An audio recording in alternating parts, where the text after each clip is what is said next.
नमस्कार, मिटे एजेंडे में आप सभी दर्शकों का हार्दिक स्वागत है। मैं हूं आपके साथ श्वेता शर्मा। और मध्य प्रदेश सरकार के कर्ज लेने के सिलसिले पर अक्सर सवाल उठ रहे हैं। विपक्ष भी लगातार सवाल उठाता रहा है, मीडिया भी सवाल करती रही है, लेकिन सरकार का एक ही जवाब होता है, ये कर्ज प्रदेश के विकास और जन कल्याणकारी योजनाओं को लेकर लिया जा रहा है। अब हम भी ये बात क्यों कर रहे हैं, क्या सरकार ने एक बार फिर से कर्ज ले लिया है? लेकिन जवाब देखिए नहीं है।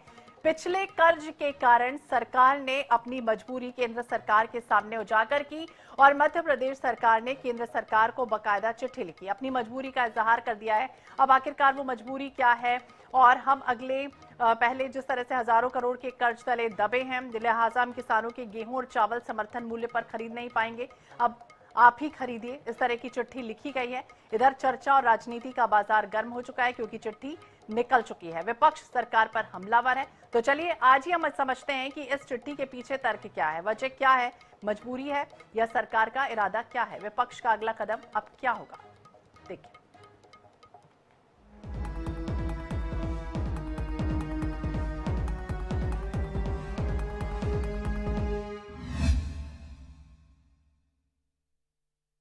तो सरकार भी परेशान और क्या करे किसान, क्योंकि सरकार ने गेहूं और धान की खरीदी करने से हाथ खड़े कर दिए हैं और ऐसा दावा किया जा रहा है कि इसके पीछे वजह है कि एक पत्र यानी कि एक लेटर जिसमें मुख्यमंत्री डॉक्टर मोहन यादव ने केंद्रीय मंत्री प्रहलाद जोशी को बकायदा लिखा है। नागरिक आपूर्ति निगम पर चढ़े 77,000 करोड़ रुपए के भारी भरकम कर्ज का हवाला दिया और प्रदेश सरकार ने केंद्र सरकार से सीधे धान और गेहूं खरीदने की अपील कर दी है। दरअसल मध्य प्रदेश में धान गेहूं खरीदी की विकेंद्रीकृत व्यवस्था है। अब विकेंद्रीकृत क्या है, यानी कि प्रदेश सरकार देखिए किसानों से अनाज खरीदती है और फिर केंद्र सरकार का भारतीय खाद्य निगम यानी कि एफसीआई प्रदेश सरकार से अनाज लेता है। अब यदि केंद्र सरकार इस प्रस्ताव को मान लेती है तो ये व्यवस्था खत्म हो जाएगी और एफसीआई यानी कि डायरेक्ट कोई भूमिका उसकी नहीं होगी और अगले सेशन से गेहूं धान की खरीदी सीधे भारतीय खाद्य निगम यानी कि एफसीआई करेगा। अब सरकार का एक तरफ दावा यह है कि व्यवस्था में बदलाव होता है तो किसानों या फिर आम जनता पर कोई असर नहीं पड़ता, लेकिन जानकार ये कहते हैं कि भाई गुणवत्ता मानक बेहद सख्त हो जाते हैं जिससे बड़ी संख्या में किसानों की उपज रिजेक्ट हो सकती है। उन्हें अपनी मेहनत की कमाई औने पौने दामों पर निजी व्यापारियों को बेचना होगा, मजबूर होना पड़ेगा। इधर विपक्ष भी सरकार के फैसले के विरोध में उतर गया है। पीसीसी चीफ जीतू पटवारी ने कहा कि मैं मुख्यमंत्री के इस निर्णय का विरोध करता हूं। सरकार को कहना चाहता हूं कि किसानों के आर्थिक शोषण की इस नीति को तत्काल वापस ले लें। अब किसका दावा सही है, नफा नुकसान का किसका आकलन सही है, इस पर आज हम खास तौर से चर्चा करने जा रहे हैं क्योंकि प्रदेश के खाद्य आपूर्ति विभाग में 77,000 करोड़ का कर्ज चढ़ गया, जिसके चलते प्रदेश सरकार अब ये कह रही है, हाथ खड़ा कर रही है। गेहूं और धान की सरकारी खरीदी पर बकायदा एक लेटर लिखा गया।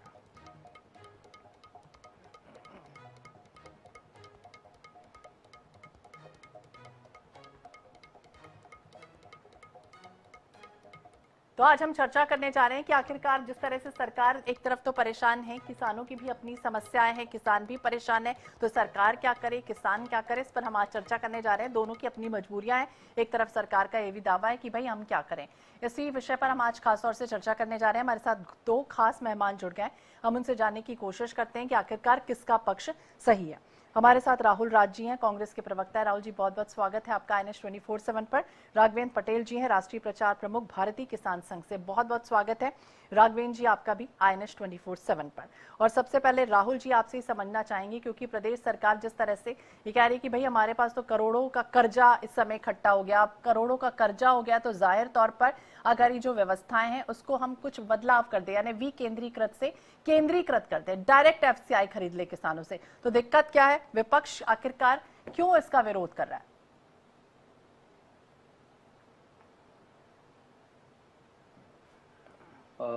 देखिए श्वेता जी, ये बड़ा ही दुर्भाग्यपूर्ण है कि मुख्यमंत्री केंद्र सरकार को पत्र लिखकर ये कह रहे हैं कि साहब अब हम जो है वो गेहूं और धान की खरीदी नहीं कर सकते, आप सीधे धान और गेहूं की खरीदी कर दिए। एक तरह से उन्होंने हाथ खड़े कर दिए। किसान चिंतित है बहुत ज्यादा मध्य प्रदेश का। पहले इन्होंने मूंग में जहर बोलकर मूंग खरीदने से मना किया, अब भावांतर लाया, सोयाबीन खरीदने से साफ मना कर दिया। अब धान और गेहूं की बारी है। मक्का और कपास का किसान वैसे ही परेशान है। कुल मिलाके सरकार जो लंबे समय से 3 काले कानून लाकर इस देश में एमएसपी को खत्म करके एमएसपी पे खरीदी ना करना पड़े, ये व्यवस्था जमा रही है, कदम को मोहन यादव जी ने आगे बढ़ाया। होगा क्या, अभी हाल ये है कि एफसीआई जब गोडाउन भर जाते हैं, किसानों की खरीदी हो जाती है, कई गोडाउनों का माल रिजेक्ट कर देता है। गोडाउन में रखा हुआ माल भी एफसीआई रिजेक्ट कर देता है, इतने कड़े मानक उसके होते हैं। ऐसे में अगर एफसीआई एफएक्यू की आड़ में किसानों के माल को जब रिजेक्ट करेगा, तब उसमें राज्य सरकार का क्या हस्तक्षेप रहेगा? एक बात। दूसरी बात, पैसा कहां से आएगा? केंद्र से आएगा, तो पेमेंट डिलेज होंगे। तीसरी बात जी, जो हमारा कोटा फिक्स हो जाए कि भाई एक किसान इतना ही माल बेच।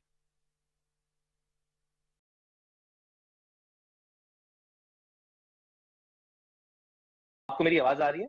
ये राहुल जी हम सुन पा रहे हैं आपको।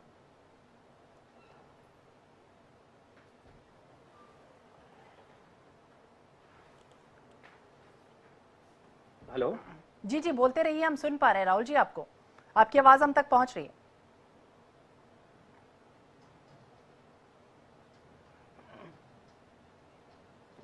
जी, तो राहुल जी से हम समझ रहे थे और आप अपनी बात भी रख रहे हैं कि किस तरह से परेशानियां जो है वो बढ़ जाएंगी। हमारे साथ राघवेंद्र जी भी हैं, हम उनसे भी समझते हैं। ओपनिंग स्टेटमेंट आपका भी लेते हैं। किसान यूनियन जिस तरह से क्या परेशानियां बढ़ जाएंगी, फायदा क्या होगा, क्या नुकसान होगा?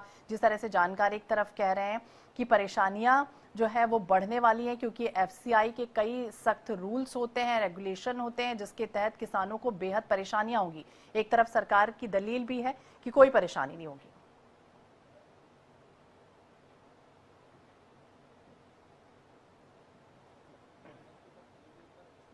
जी राघवेंद्र जी।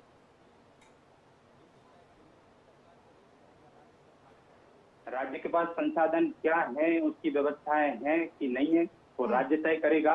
और यदि राज्य सक्षम नहीं है तो केंद्र के लिए, जैसा जानकारी आपने दी है कि चिट्ठी उन्होंने केंद्र सरकार को लिखी है माननीय मंत्री प्रहलाद जोशी जी को, तो ये सरकारें, केंद्र और राज्य सरकारें तय करें कि किसान की उपज को कौन खरीदी करेगा।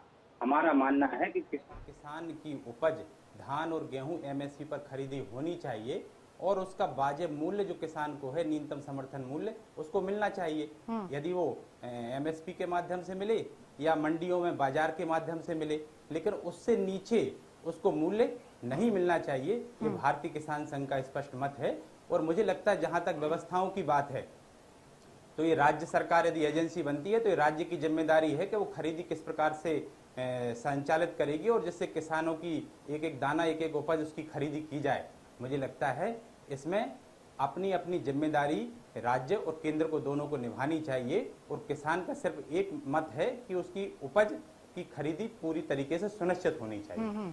लेकिन राघवेंद्र जी, राज्य सरकार तो कह रही ना, वो तो हाथ खड़े कर रही है। वो तो साफ तौर पर ये कह रही है कि भाई परेशानियां बढ़ती हैं, कई करोड़ों का कर्जा हमारे ऊपर चढ़ गया है। दूसरी तरफ बात होती है 2 से 3 साल लग जाते हैं कई बार पैसे आने में, और 90 से लेकर 95% तक की राशि मिलती है, और इतना जो चक्र चलता रहता है, तो उसमें तो हमारी परेशानियां, तो क्यों ना डायरेक्ट आप खरीद लीजिए। नहीं, वही मैं कह रहा हूं आपको, क्योंकि ये सारी चीजें केंद्र और राज्य सरकार के समन्वय का विषय है। तो मुझे लगता है इसमें किसान को इसमें बीच में पड़ने की जरूरत नहीं है। और मुझे लगता है केंद्र और राज्य सरकारें हैं, एक समान पार्टी जो अभी है वो केंद्र में भी वो वही उन्हीं की सरकार है, राज्य में भी है। तो मुझे लगता है इसमें बेहतर समन्वय की आवश्यकता है। और जो पत्र जारी किया है, मुझे लगता है ये विषय सार्वजनिक नहीं होना चाहिए, क्योंकि निश्चित तौर पर जब ये विषय सार्वजनिक होते हैं व्यवस्थाओं को लेकर कि व्यवस्थाएं कौन तय करेगा, इससे किसानों के बीच में भ्रम की स्थिति निर्मित होगी। तो मुझे लगता है बाजार में इससे दाम नीचे जाते हैं और इसका नुकसान सिर्फ किसान उठाएगा। तो मुझे लगता है केंद्र और राज्य सरकार से आपके माध्यम से मेरा विशेष आग्रह है कि जो भी नियम निर्धारित करने हैं, जो भी एजेंसी तय करनी है, वो केंद्र और राज्य दोनों मिलकर आप एक समन्वय के साथ कर लें और किसान को बताएं कि खरीदी कौन करेगा, उसका भुगतान कौन करेगा, कब खरीदी केंद्र, कितने खरीदी केंद्र बनाने वाले हैं, कब इसकी तारीख घोषित करने वाले हैं। किसान को इन सारी चीजों से मतलब है और उसकी उपज बिक जाए, उसको इससे मतलब है, और उसको मूल्य मिल जाए, इसकी उसकी चिंता है। मुझे लगता है ये सारी चीजें यदि इस समय डिबेट में आएंगी तो किसानों के बीच में भ्रम फैलेगा और वो पैनिक होगा। और जब पैनिक की स्थिति होती है तो मुझे लगता है व्यवस्थाएं और बिगड़ती हैं। तो आपके माध्यम से सरकार से भी आग्रह है कि व्यवस्थाएं सही तरीके से संचालित हों। इस दिशा में नियम, कायदा, कानून जो भी आपको बनाने हैं, जो भी एजेंसी तय करनी है, जो भी नियम बनाने और जो भी सरकारों से बातचीत करनी है, उसको तय करें और किसान को बताएं कि उसकी तारीख बताएं कि उसको कब से उसकी उपज उसकी खरीदी जाने वाली है। ठीक है, राहुल जी से भी समझते हैं। राहुल जी, आखिरकार क्या सरकार का सोचना है? क्या खरीदी ज्यादा हो जा रही है और खपत कम होती है, इस वजह से कुछ ऐसे नियमों में बदलाव किए जा रहे हैं, ये व्यवस्था में बदलाव है? नहीं, देखिए श्वेता जी, निश्चय ही सरकार को ना झूठे वादे नहीं करने चाहिए। समस्या क्या है कि जब आप एक तरफ कहते हो कि दलहन फसलों को बढ़ाना चाहिए, देश को आत्मनिर्भर बनाना है, किसान दाल लगाता है, किसान दाल बोता है, किसान की फसल पक के तैयार होती है, आप मोजम्बिक से जो है तुअर दाल मंगा लेते हैं। किसान को आप कहते हो कपास नीति में आगे बढ़िए, कपास आत्मनिर्भर भारत बने। भाई आज आप और हम जो कपड़े पहनते हैं अगर भारत में बनते हैं तो काय से बनते हैं? कपास से बनते हैं। किसान कपास लगाता है, उसको कपास में घाटा हो जाता है। आपकी विदेश की आयात निर्यात नीति ऐसी है, विदेश नीति। आप आज बात कर रहे हो गेहूं और धान की, आप किसान को गेहूं की बोनी करनी है, धान उसकी पक के तैयार खड़ी है बिकने के लिए, और आपने कह दिया कि साहब हम तो नहीं खरीद सकते। अब केंद्र सरकार को चिट्ठी लिख दी। ये कितना बड़ा असमंजस। समस्या ये है कि उत्सवों के लिए पैसा है। अगर हम गांव में कहावत है कि भाई उधार लेके घी क्यों पी रहे हो आप? किसने कहा आपसे सब करने के लिए? जब आपकी आर्थिक स्थिति ठीक नहीं है तो महंगी महंगी तो अब तो नहीं ले रही ना, जब घी पी नहीं रही, अब तो साफ तौर पर हाथ खड़ा कर रही है सरकार, कह रही है कि हमें नहीं चाहिए भाई, आप डायरेक्ट लीजिए। प्रदेश का किसान कहाँ जाएगा श्वेता जी? प्रदेश के किसान की क्या गलती है? आपने कहा खाद्यान्न में आत्मनिर्भर बनो, किसान ने आत्मनिर्भर बनाया। आपको कोरोना काल में जब जरूरत थी तो किसान ने 3-3 महीने का राशन देने की व्यवस्था आपके पास कहां से आई? किसान की वजह से आई ना। अब अन्नदाता इस मयार पे खड़ा है कि एक फसल पक के तैयार है, दूसरी फसल की उसको बोनी करनी है, राज्य सरकार कह रही नहीं जी नहीं, हम नहीं खरीद सकते। इधर उन्होंने सोयाबीन भावांतर योजना के लिए क्या किया? मंडी बोर्ड का टेंडर लगवा दिया कि मंडी बोर्ड 1500 करोड़ का कर्जा ले। वो मंडी बोर्ड जिसकी धारा अधिनियम, जो मंडी अधिनियम है 1972, उसमें कोई क्लॉज ही नहीं है। ना वो किसी योजना के लिए लोन ले सकते हैं, ना भुगतान कर सकते हैं। लगातार किसानों के शोषण के लिए सरकार नए व्यवस्था कर रही है। मोहन सरकार पूरी तरह से किसान विरोधी सरकार साबित हो रही है। मुख्यमंत्री को चिंता करनी चाहिए थी कि भाई आप दिल्ली जाते, व्यवस्था करते हो, और ये दुनिया भर की योजनाएं जो आप चलाते हो, जिनका ढिंढोरा पीटते हो, उनके लिए आपके पास पैसा है। किसान को देने की बारी आई तो आपने हाथ खड़े कर दिए और फिर मोदी जी की गारंटी की बात करते हो। अभी बिहार में चुनाव है श्वेता जी, ये वहां कह रहे हैं कि हर फसल का एमएसपी देंगे। अब आज मध्य प्रदेश में आज चुनाव नहीं है तो आप मध्य प्रदेश में कह रहे हो सामान खरीद नहीं सकते। क्या ये किसानों के साथ कुठाराघात नहीं है? किसान आत्महत्या कर रहा है सीएम के खुद के जिले में। ये भारतीय किसान संघ के हमारे पदाधिकारी बैठे हैं, इनसे पूछिए आप। किसान सीएम के जिले में आत्महत्या कर रहा है क्योंकि उसे राहत राशि नहीं मिली, उसकी फसल नष्ट हो गई। फसल नष्ट की मार किसान झेल रहा है। ओला बाढ़ की पीड़ित किसान है, फसल बीमा उसे नहीं मिल रहा है और अब उसे फसल का दाम नहीं मिलेगा। आप एफसीआई को चिट्ठी लिख के ये सोच रहे हो कि आपने अपना पल्ला झाड़ लिया। अरे वोट आपने लिए हैं, सरकार आपकी किसानों की वजह से बनी है, तो आप अपना पल्ला झाड़ के मुक्त हो जाओगे कि नहीं साहब हम नहीं खरीद सकते। तो भैया फिर बाकी चीजों का बंद करो ना, दिखाएं रोकी जाए। मंत्रियों के जो आप टैक्स भरते हो सरकार की तरफ से, उनको कटौती करनी है तो सरकार अपनी चीजों में करे। किसान के मामले में हाथ खड़ा करने से क्या हो जाएगा? तो मौजूदा सिस्टम और जो जिस तरह की प्रस्तावित ये जानकारी मिल रही है, जो सिस्टम है उसमें अगर बदलाव होता है तो कहीं ना कहीं परेशानियां बढ़ेंगी। राहुल जी, इसको लेकर अब कांग्रेस कुछ करेगी? देखिए, कांग्रेस लगातार किसानों के मुद्दों को उठा रही है, सड़क से लेकर सदन तक। अभी विधानसभा सत्र आ रहा है, ये मुद्दा पुरजोर तरीके से विधानसभा में उठाया जाएगा। सड़क से लेकर सदन तक की लड़ाई कांग्रेस लड़ेगी। कांग्रेस किसानों के साथ कुठाराघात नहीं होने देगी। जो वादा मोदी की गारंटी का था कि 27 रुपए कुंटल गेहूं खरीदेंगे, 3100 धान खरीदेंगे, वो वादा सरकार को पूरा करना पड़ेगा। सरकार अगर एफसीआई के आगे हाथ फैला रही है कि सरकार के सामने, तो सरकार को सुनिश्चित करना पड़ेगा कि दाना दाना बिके। जब सीएम साहब मंच से ये कहते हैं कि ऐसा बीज देंगे कि 550 कुंटल एक बीघा में निकल जाएगा, तो किसान ललायत होकर उनकी तरफ देखता है कि वो बीज हमको दो ताकि हमारा आर्थिक उन्नयन हो। और जब सीएम साहब मंच से ये कहते हैं कि एक एक दाना खरीदा जाएगा, तो किसान आशा और विश्वास के साथ उनकी ओर देखता है। और उसी किसान को छलावा करते हाथ खड़े कर दिए। सीएम चिट्ठी लिख के कह रहा हम नहीं खरीद सकते। किसान आज शोषित है, पीड़ित है और इनके इस पत्र की वजह से हताश है कि न जाने मेरे माल की खरीदी होगी कि नहीं होगी। अब कौन से नए नए एफएन बट आएंगे? सरकार को तत्काल प्रभाव से बयान जारी करके ये बात स्पष्ट करनी चाहिए कि कौन सी प्रक्रिया के तहत वो खरीदी करेंगे जो धान के किसान खड़े हैं और जो आने वाली गेहूं की फसल खरीदी है। अगर ये जो विकेंद्रीकरण जो प्रक्रिया है वो ना हो के सीधे डायरेक्ट केंद्रीकरण प्रक्रिया होती है और इस लेटर को मंजूर कर लिया जाता है, फिर किस तरह की स्थितियां बनेंगी? फिर क्या कांग्रेस का रुख रहेगा? क्योंकि एक तरफ तो ये कह रहे हैं कि एफसीआई के बेहद सख्त रूल है, नियम है, अगर कुछ भी परेशानियां होती है कोई सुनवाई नहीं होती। राहुल जी, देखिए श्वेता जी, जब राज्य के कृषि मंत्री और केंद्र के कृषि मंत्री के खुद के गृह जिले में रायसेन विदिशा संसदीय क्षेत्र में शिवराज जी के जब फसल बीमा नहीं आता है तो ये हाथ खड़े कर देते हैं कि साहब वो कंपनी ने नहीं दिया। ये ऐसी तरह से जब किसान मंडी में अपनी फसल तुलाने जाएगा और ये सहकारी समितियों में और एफएक्यू की आड़ में जो लाइन में 4-4 दिन लग के किसान खड़ा रहेगा और उसके माल को रिजेक्ट कर दिया जाएगा, तब ये ऐसे ही हाथ खड़ा कर देंगे कि साहब इसमें हमारा कुछ नहीं है, सब केंद्र के हाथ में है। तो केंद्र में किसकी सरकार है? भाजपा। राज्य में किसकी सरकार है? भाजपा। सवाल ये उठता है कि सरकार को वो नीति बनानी चाहिए जिससे किसान का भला हो। कांग्रेस इस नीति का पुरजोर विरोध करेगी, कांग्रेस सड़कों पर विरोध करेगी, मंडियों से लेके सोसाइटी से लेके किसान के साथ खड़ी रहेगी। किसान के हित की बात अगर सरकार करेगी, कांग्रेस समर्थन करेगी। किसान के शोषण की कोई बात सरकार करती है तो चाहे कुछ भी हो जाए, इस प्रकार का शोषण किसानों का कांग्रेस पार्टी नहीं होने।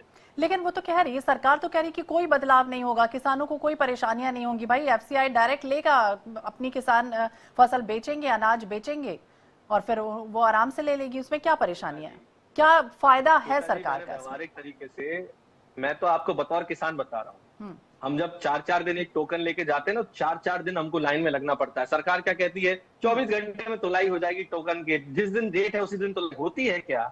मैं व्यवहारिक बात कर रहा हूँ। 4-4 दिन ट्रॉली में खड़े रहते हैं। आप सोचो, हमारी गेहूं की फसलों को अगर उदाहरण के तौर पे ले तो त्रिपाल ढाक के टेंशन में रहना पड़ता है, ये आज पानी ना गिर जाए फसल बर्बाद हो जाएगी। उस चिंता का सरकार ने आज तक समाधान किया? 25 वर्षों की सरकार हो गई इनकी।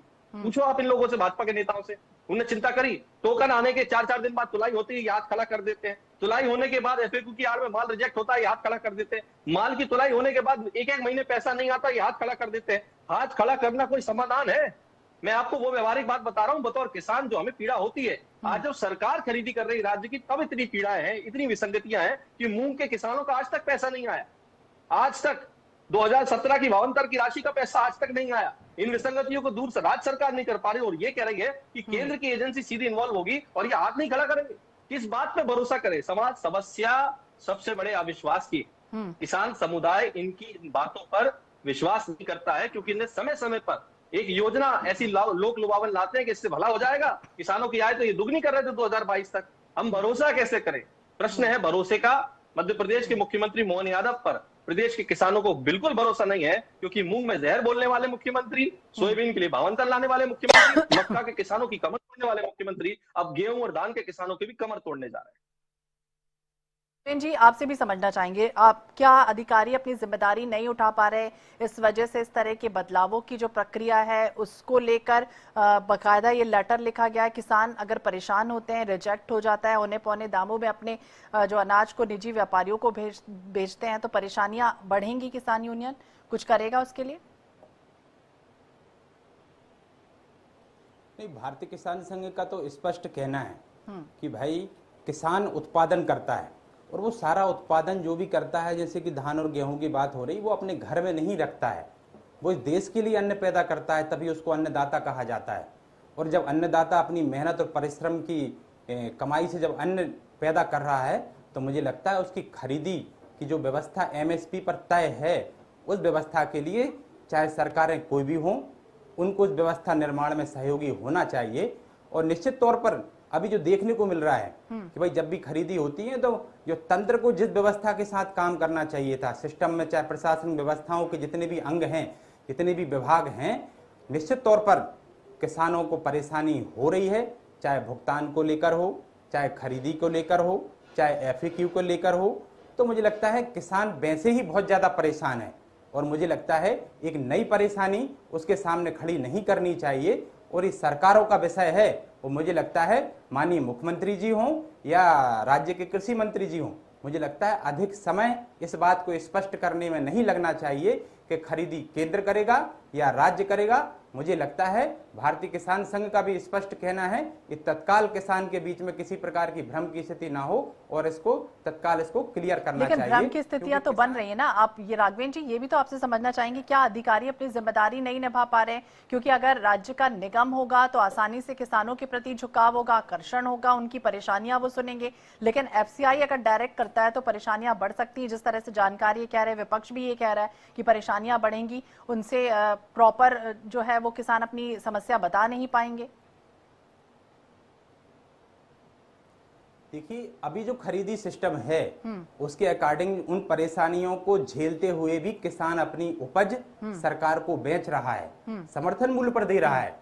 मुझे लगता है अगर उनके कुछ कायदा कानून हैं, अगर केंद्र सरकार भी कुछ कायदा कानून तय कर रही है खरीदी के लिए, तो किसान तैयार है, लेकिन पहले उन कायदा कानूनों को आप जाहिर तो करिए, उनको किसानों के बीच तो रखिए। और सबसे पहले तो मैं कहूंगा ये पहले तय करिए कि खरीदी कौन करेगा, राज्य सरकार करेगी या केंद्र सरकार करेगी।